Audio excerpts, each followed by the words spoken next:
Merci à tous et à toutes d'être présents pour cette 6e visioconférence de la série À quoi penses-tu? L'auto-guérison par nos pensées, est-ce que c'est possible? Alors aujourd'hui, nous allons aborder le sujet l'heure des choix a sonné. Donc bien sûr, on est dans le processus de la pensée. Donc, la dernière visioconférence portait sur le centre de concentration, cet atelier de travail où nous recevons les informations que notre pensée nous suggère. Donc, aujourd'hui, nous allons aborder quelles sont les pensées que j'ai attirées par mon désir profond d'atteindre mon objectif et que j'ai entreposé dans mon centre de concentration. Fait qu'à partir de là, quelles sont les solutions qui s'offrent à moi et qu'est-ce que je vais choisir à travers ça? Donc, c'est ce que je vous propose aujourd'hui. Donc, au cours de la visioconférence, nous allons faire la déclaration de la puissance de la pensée créatrice, faire une révision des différents points que nous avons vus déjà précédemment. Regarder les choix, les motivations, les obstacles qui peuvent nous faire dévier, toute l'importance de la confiance et du plaisir. On va revalider notre exercice et on va revoir notre calendrier. Alors, c'est ce à quoi je vous invite. Donc, commençons. La déclaration de la pensée créatrice, je vous la propose ainsi pour toute cette série. C'est l'outil le plus précieux de transformation, de création, de potentialité que la pensée permet très certainement à l'humain d'avancer sur le chemin de l'auto-guérison, de la réparation, de l'ouverture nécessaire à percevoir notre vie et nos créations dans une conscience élargie. C'est alors que nous pouvons affirmer que oui, la pensée est un outil à privilégier pour changer la trajectoire de nos souffrances en santé. Donc, c'est ce qui soutient tout notre travail. Donc, dans la révision, nous avons vu précédemment que la pensée, pour qu'elle puisse travailler, attirer vers nous des outils de réflexion dans notre centre de concentration, ça lui prend un objectif. Donc, se fixer un objectif. Qu'est-ce qui me fait vraiment plaisir? Quel est mon désir à combler? C'est sur ce sur quoi l'objectif va se reposer. Quel besoin est-ce que je veux combler? Quels sont les échos que ma pensée me renvoie à ce fameux désir? Me concentrer sur les pensées constructives, garder le feu sacré du désir, de la motivation et du plaisir bien ardent au fond de nous, identifier ces blocages et utiliser la confiance pour aller au-delà des peurs, des doutes, des émotions limitatives. C'est ainsi que la pensée crée d'infinies possibilités. Alors voici tout le processus ou quelques parties des processus. Donc aujourd'hui, faire des choix et garder mes motivations. Le truc, en fait, le plus simple pour faire nos choix, là, c'est de faire des petits choix avec constance et présence et devenir conscient de ceux-ci. En fait, faire des choix, c'est de se pratiquer. Pour développer le muscle de notre aptitude à faire des choix, c'est vraiment de se pratiquer au quotidien à être conscient que l'on fait constamment des choix. Je donne des exemples. Exemple, je décide d'améliorer mes conditions de vie en faisant, exemple, plus d'exercices et en choisissant des aliments qui seraient biologiques. Exemple, je vais au hasard et je choisis ça. Alors, qu'est-ce qu'au quotidien, ma pensée va m'apporter comme outil pour faire plus d'exercices? bien, à ce moment-là, ça peut être, je rencontre une amie qui fait déjà quelques exercices par semaine, alors je peux lui demander ses trucs, je peux lui demander que l'on se téléphone, à quel moment de la journée elle le fait, on se motive, on s'appelle, on se donne rendez-vous, on s'envoie un petit texto, on s'envoie un courriel, on est ensemble. On forme une équipe, on est ensemble pour faire nos exercices. Je peux aller sur Internet, sur Pinterest, sur YouTube, je peux me faire une liste d'exercices que j'aime faire et les sélectionner à chaque jour.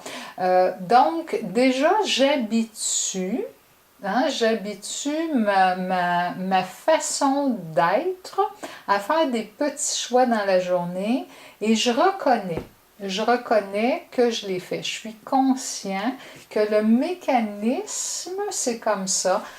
Parce que avant d'arriver à pouvoir faire des grands choix avec des grands projets, il faut commencer à bâtir notre confiance intérieure.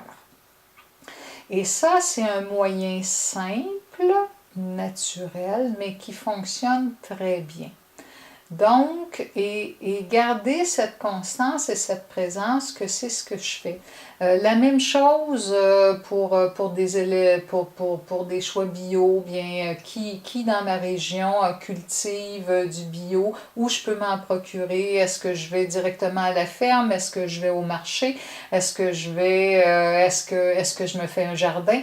Il y a plein de questionnements qui vont amener des choix, il y a plein de potentiels de choix, mais ce qui est vraiment important, pour cultiver cette attitude intérieure qui va nous amener à faire monter sur notre échelle de confiance et de fierté personnelle cette confiance en nous de pouvoir faire des choix. C'est vraiment que nous allons nous doter dans notre tête, dans notre conscience, que c'est possible, que nous en faisons des choix constamment à tous les jours. Pour faire des choix, nous devons tenir compte de l'objectif. Nous devons lister toutes les possibilités et découper en petites parties les différentes étapes menant à l'objectif et vérifier la motivation et le désir constamment. Donc, évidemment, l'heure des choix a sonné, c'est qu'on a dans nos exercices que nous avons pratiqués durant tout le début de la série, je vous ai demandé de vous prendre des objectifs et de noter sur votre papier, papier-crayon, les possibilités qui vous venaient.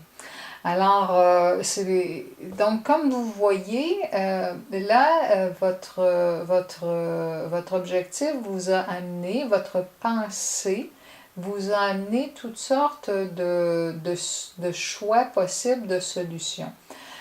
Donc, pour vraiment être capable de les sélectionner et d'en recevoir de plus en plus, il faut rester avec des attitudes d'ouverture. Oser aussi changer quelque chose. Réviser les idées que l'on a reçues.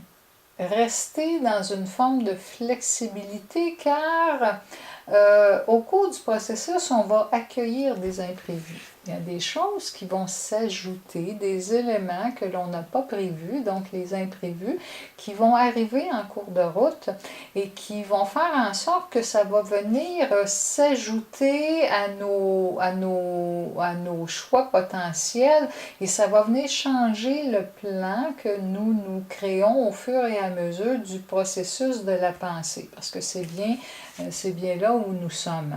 Donc, là, on se rend compte que nous avons cette gestion de petits choix constamment qui va garder l'orientation de nos pensées sur notre centre de concentration, sur la motivation de ce que nous voulons obtenir.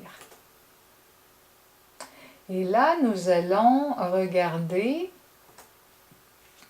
faire des choix et garder les motivations. Quelles difficultés je peux avoir à soutenir mes choix? Est-ce que c'est possible que je vois que c'est difficile pour moi de soutenir mes choix? Bien, à ce moment-là, quand ça nous arrive, c'est que souvent, nous allons ressentir au fond de nous que nous avons besoin d'être aidés pour aller dans une direction que nous avons ciblée. Alors, donc, on a besoin d'aide. On peut aller chercher de l'aide à l'extérieur, mais si on a besoin d'aide pour faire des choix, c'est que la pensée aussi, elle demande à être soutenue pour être concrétisée. Alors, ça vient là, c'est là où nous devons prendre soin de nous, être bienveillants, être généreux envers nous et prêter une attention mutuelle, une assistance à nous aider nous-mêmes pour pouvoir se poser et regarder.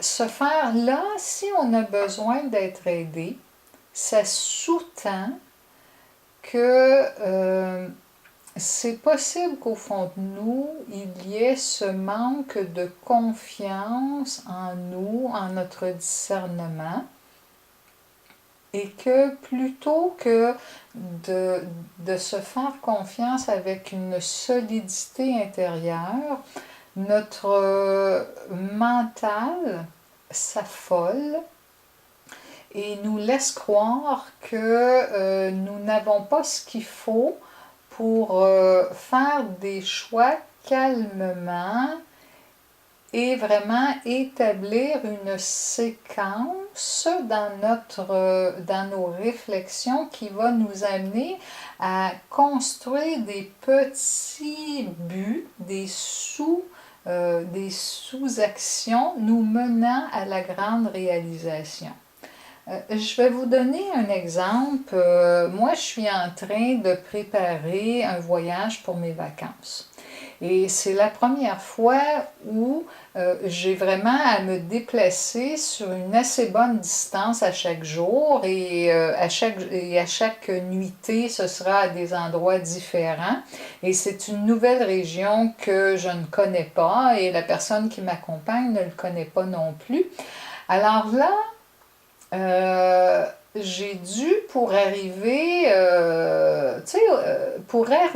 à pouvoir vraiment me faire une séquence, une route, un planning, pouvoir dire, OK, cette distance, c'est raisonnable dans une journée, car il y a telle ville à visiter, telle chose dans chacune des villes qui nous intéressent.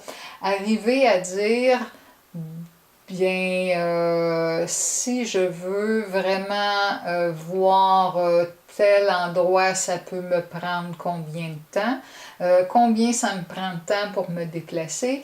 Alors, il a fallu que je me fasse confiance, de lire, de décortiquer dans l'exemple que je vous donne, de lire, de me renseigner, de m'interroger, de regarder la distance entre tel endroit et tel endroit, qu'est-ce qu'il y a à voir, comment je veux vivre ça, est-ce que ça répond à mes besoins, est-ce que c'est trop me demander, est-ce que je suis mieux de me donner plus de temps.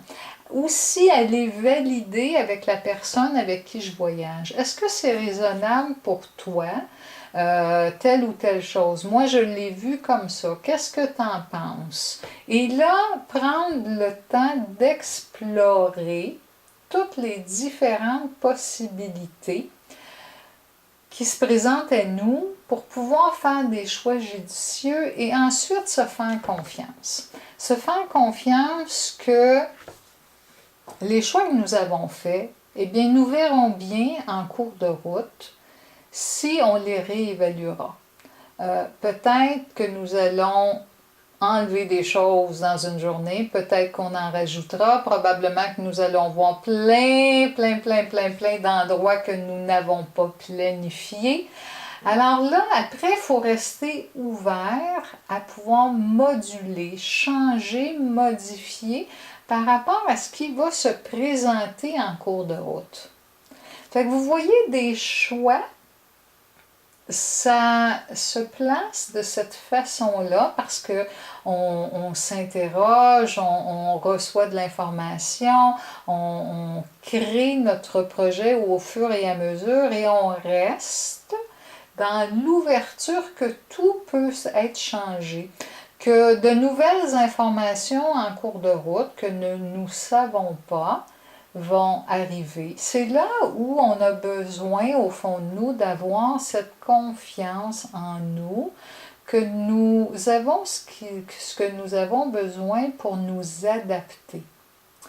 Nous adapter au changement, pour nous exprimer vis-à-vis du changement, pour aller vérifier à gauche, à droite, demander des informations. Donc, c'est tout ça qui va faire en sorte que nous allons nous faire de plus en plus confiance. Et bien sûr, c'est que nous gardons la motivation et l'objectif. Dans mon cas, celui du voyage, bien sûr, c'est que je garde ce plaisir de réaliser ce rêve qui sont ces vacances de 2018. Donc, c'est le processus que la pensée va prendre et que l'importance de faire des choix, mais de garder ouvert toutes les possibilités autres qui vont arriver en cours de route. Parce que c'est évident que dans un processus de création, il n'y a rien qui est complètement immobile, c'est impossible. On est tous en changement, on est tous en processus créatif, en processus de création. Vous savez, moi, je peux avoir décidé de prendre la route 1A et j'ai pas vu qu'il y avait des travaux de construction, ça peut me faire amener par dans une autre direction et découvrir quelque chose qui est complètement non prévu et qui serait tout à fait extraordinaire. Alors, il faut rester aussi dans cette ouverture, dans cet enthousiasme que ce qui va se présenter à nous est exactement aussi ce qui doit. Là, à ce moment-là, on ouvre à un champ de faire confiance à une sagesse supérieure qui connaît aussi ce que nous avons besoin. Alors, ça aussi, c'est important de ne pas se buter à ce que nous, l'humain, ça doive se faire exactement de la façon dont nous avons prévu que ça doit se faire, mais plutôt rester dans ce processus créatif et d'accueillir ce que l'intelligence supérieure, ce que la sagesse supérieure veut nous apporter pour nous permettre d'avoir encore plus de plaisir à se réaliser. Fait que rester ouvert aux imprévus, rester flexible dans dans la façon de recevoir l'information, de recevoir ce qui se présente à nous, va nous aider à vivre agréablement, à vivre paisiblement, à accueillir paisiblement à l'intérieur de nous ce qui se présente et à refaire des choix constamment. Dans les exemples que je vous ai donnés, faire mes exercices à tous les jours, donc je vais refaire des choix. Probablement que je vais découvrir de nouveaux exercices, des nouvelles façons de faire, des nouveaux, peut-être je vais vouloir utiliser des nouveaux outils, un demi-ballon, un ballon, un exerciceur, une bandelette élastisée, différentes choses. Au niveau de mon projet de voyage, eh bien, la route qui est déviée, ça va m'emmener ailleurs, mais tout est parfait. Alors, c'est là où nous allons établir un certain plan de match en faisant des choix, mais aussi en conservant cette ouverture-là et en restant ouvert et en accueillant favorablement avec beaucoup de générosité envers soi, sachant que ce n'est pas des contrariétés. Ne prenant pas, ne délaissant les frustrations ou la colère ou les contrariétés, mais plutôt en accueillant les situations comme étant nous permettant de nous adapter et de développer de nouvelles attitudes intérieures. Fait que la vie est un merveilleux mélange de décisions, de choix, de création, de différents potentiels et en même temps va nous faire travailler à rester dans l'ouverture, à rester dans le plaisir, à rester dans l'accueil, à rester dans la communication, à rester dans cette foi et cette confiance qui est plus grand que nous aussi, qui est à l'œuvre et qui nous amène là où l'on doit aller, tout en gardant cette motivation profonde, ce désir de réaliser nos rêves, de réaliser notre objectif. Donc, et voilà. Donc la pensée à travers ça est un réconfort, une aide dont on peut se servir à chaque instant dans notre vie.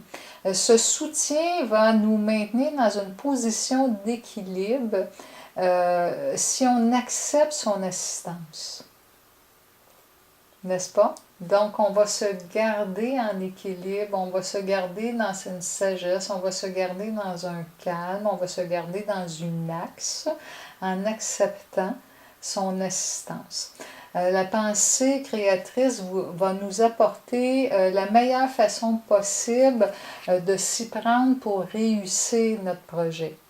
Et elle agit aussi pour nous soutenir et nous empêcher de faiblir, nous empêcher, on va le voir un petit peu plus loin, de tomber dans une forme de déprime ou autre sensation désagréable.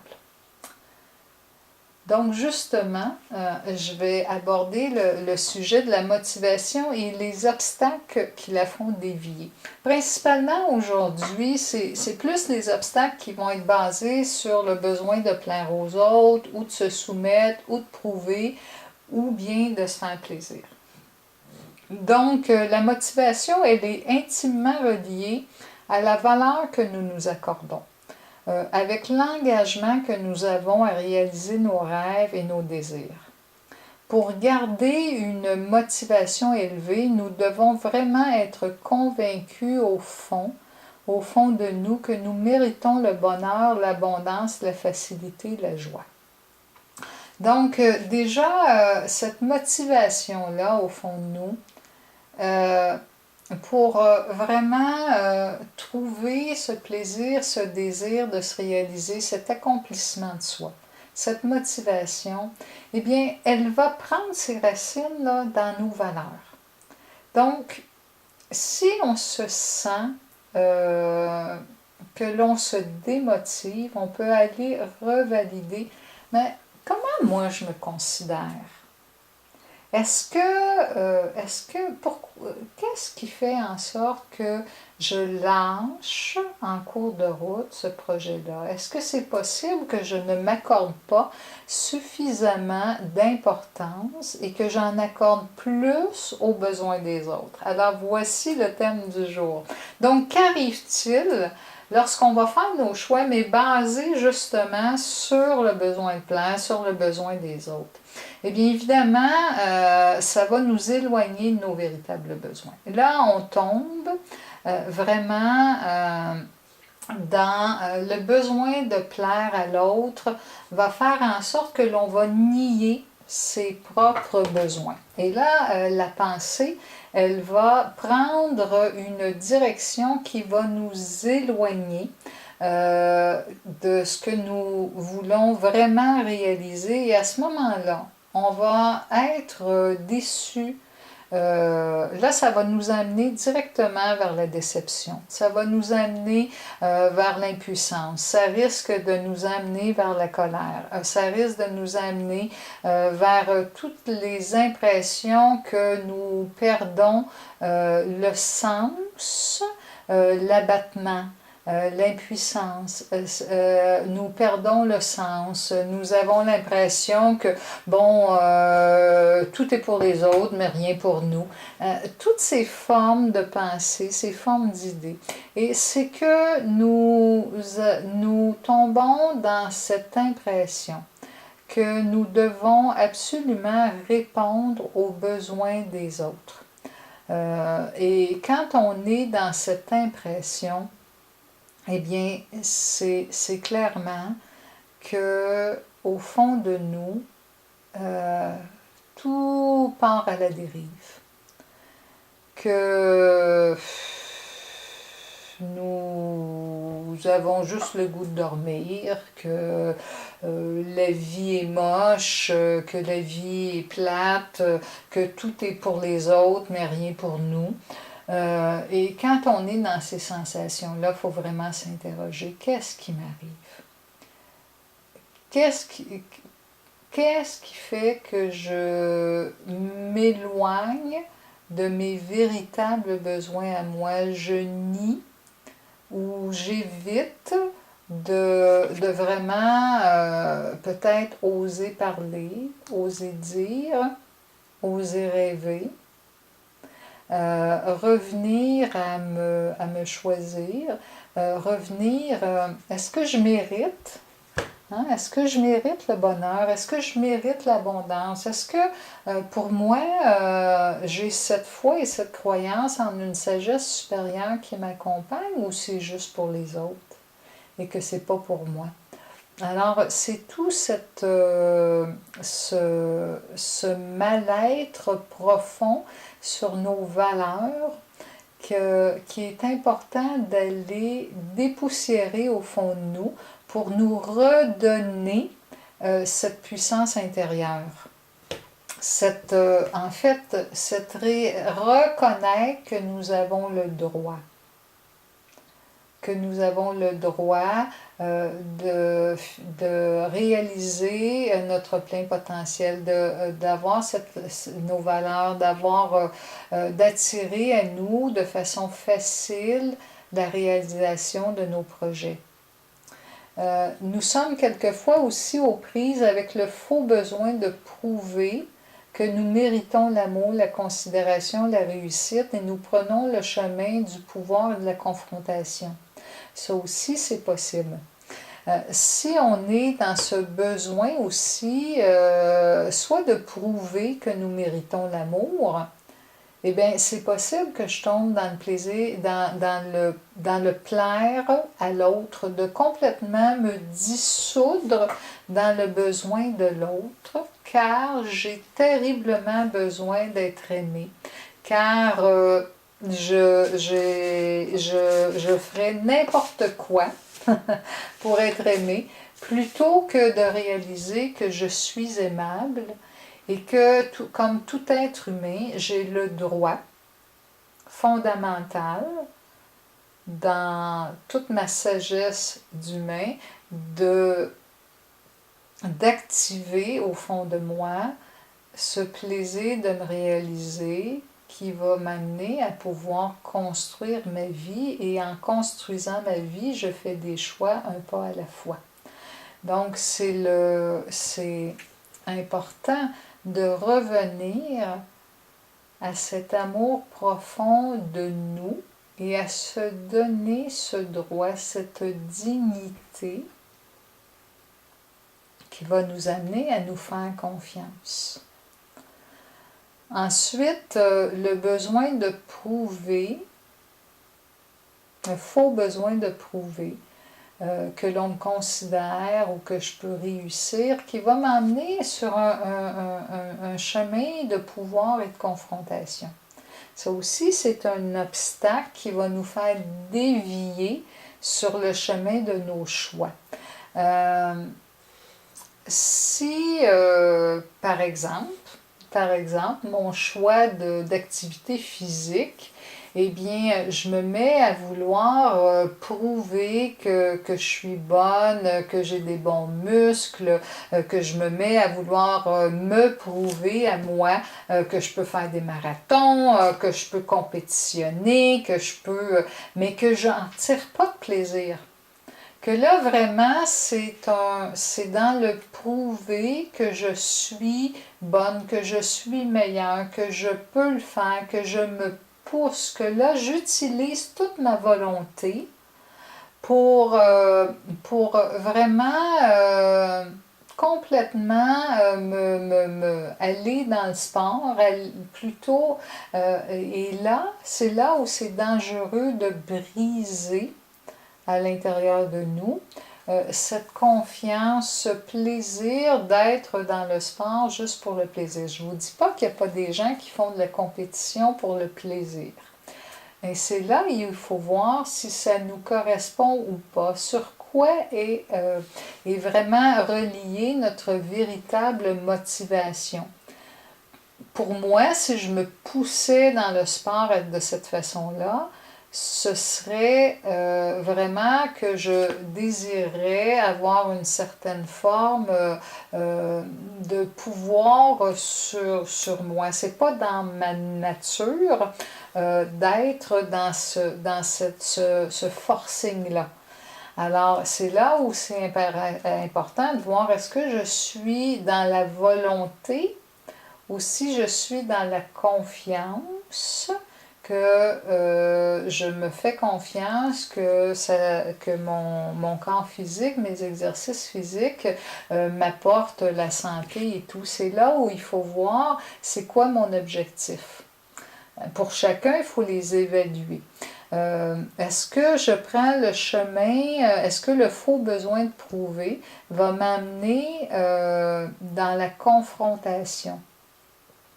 Est-ce que, dans mon exemple de transport, de voyage, de vacances, est-ce que je vais me retrouver à vouloir absolument que les choses se fassent de la façon dont je l'ai prévu, parce que je me dis que j'ai très bien tout évalué, que tout est bien structuré, que en principe tout devrait fonctionner, et que s'il y arrive un incident, un imprévu, bien à ce moment-là, je me mets à être dans la confrontation, je me mets à être en colère, à me sentir frustrée.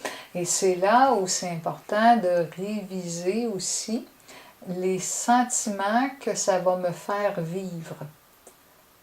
Hein? Fait que la pensée, dans toute sa grande intelligence, est intimement reliée avec toutes nos sensations, avec toutes nos émotions, et la constance de l'observation, la constance d'être près de nous, va faire en sorte que nous allons pouvoir rapidement nous ramener sur notre axe quand on prend des décisions, quand on fait des choix et que l'on doit les remettre en question, les revoir, les réviser. Ça nous prend toutes ces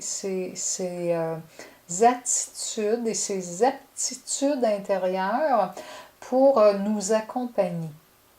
C'est vraiment la pensée, c'est un outil qui va nous permettre de nous donner la main et de s'accomplir et d'avancer vers nos infinies possibilités en développant toutes sortes de nouvelles attitudes et en étant fondé sur ce désir, sur cette motivation d'avancer et de se réaliser. Je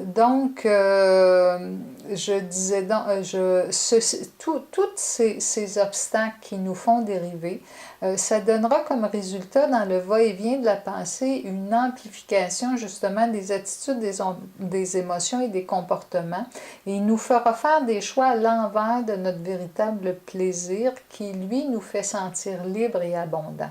Alors, où je m'en vais?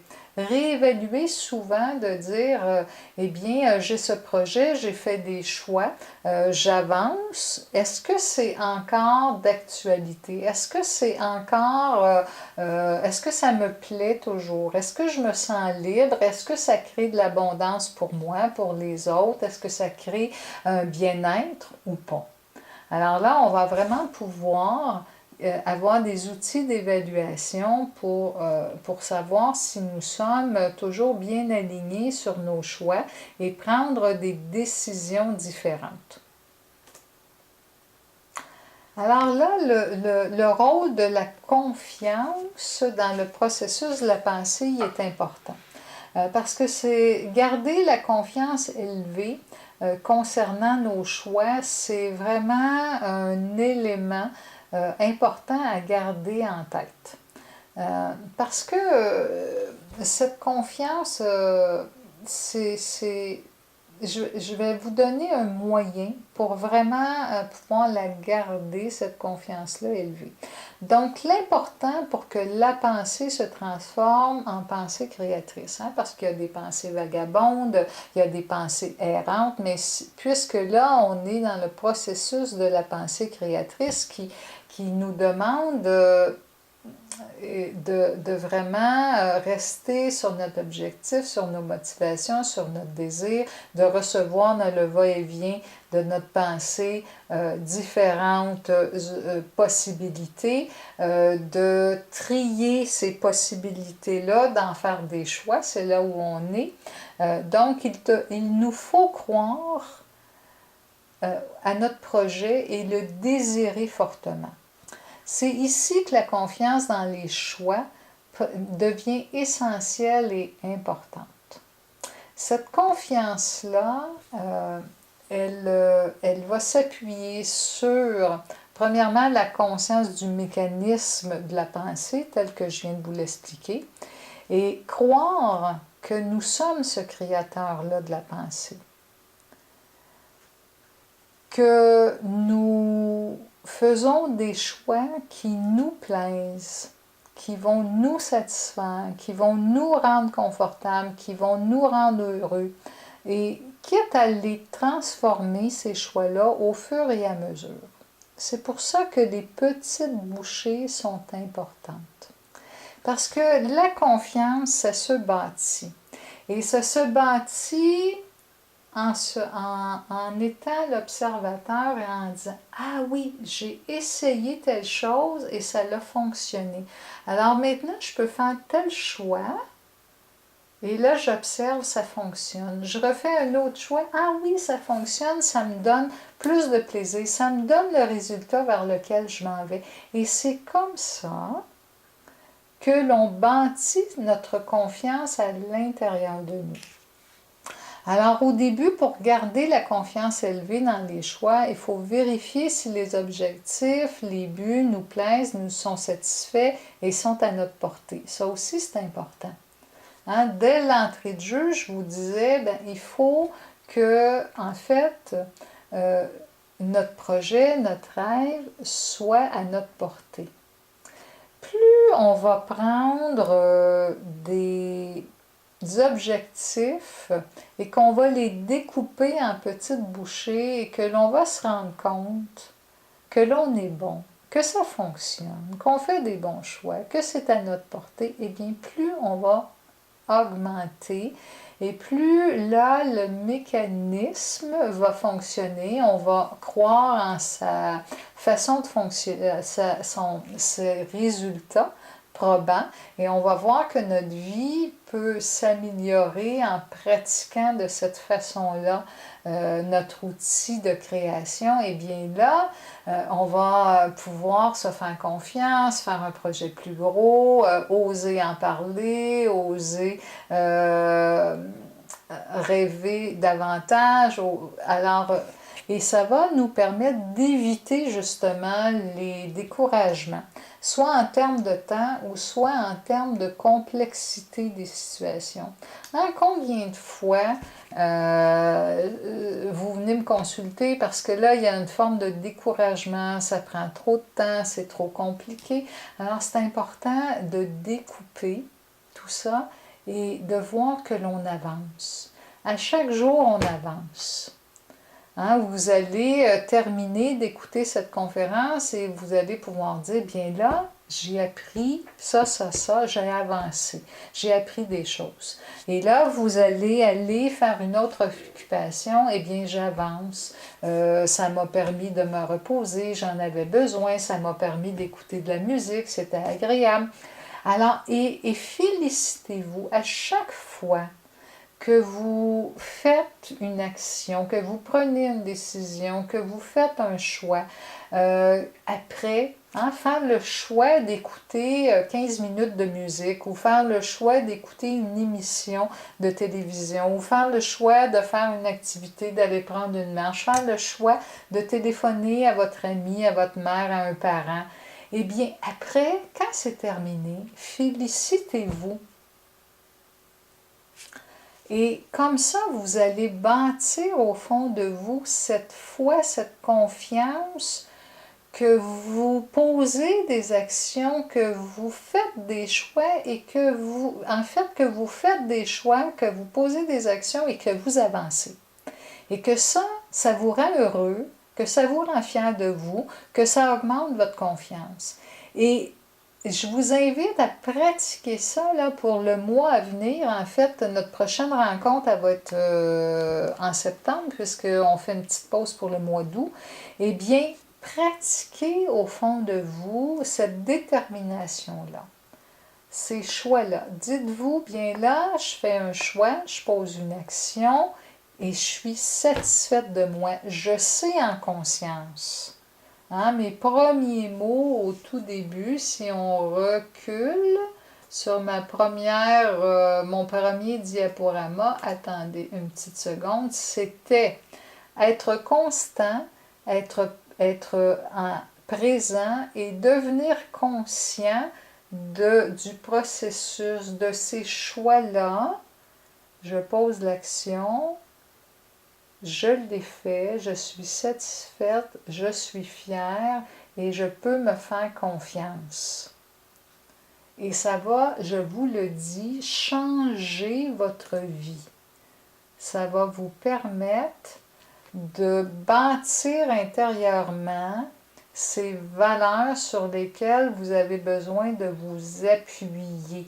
La motivation s'appuie sur les valeurs. C'est important de les bâtir. Alors, choisir des objectifs petits ou moyens qui s'amplifient, se bonifient au fur et à mesure que le procédé de la pensée créatrice s'installe et que vous puissiez mettre en place cette puissance énergétique adéquatement. C'est exactement ce que je vous propose de faire dans l'exercice. Alors, eh bien, j'ai bien parlé. Je vais donc vous donner la parole